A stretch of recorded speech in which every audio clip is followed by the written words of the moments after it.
15th August, happy independence day. પણ એક question છે, શું આપણો દેશ ખરેખર આઝાદ થઈ ગયો છે? આઝાદીનો મિનિંગ ખબર છે આપણે બધાને?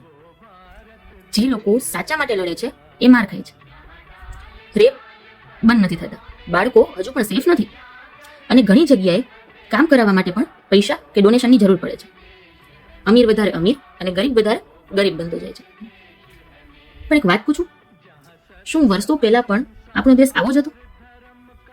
એક સોંગની લાઈન છે, જહાં ડાલ ડાલ પર સોને કી ચિડિયા કરતી હૈ બસેરા, વો ભારત દેશ મેરા. તો શું આજે પણ આ લાઈન આપણા દેશ માટે એટલી જ સાચી છે? કે પછી બસ ઇન્ડિપેન્ડન્સ ડે આવે એટલે આપણે સ્ટોરી મૂકી દઈએ, સ્ટેટસ મૂકી દઈએ, ડીપી બદલી દઈએ અને એકબીજાને હેપી ઇન્ડિપેન્ડન્સ ડે કહી વિશ કરી દઈએ? પણ સાચી આઝાદી ખરેખર સેલિબ્રેટ કરવા જેવી છે? આ સવાલનો જવાબ તો મને નથી ખબર, પણ એકવાર પોતાને પૂછજો.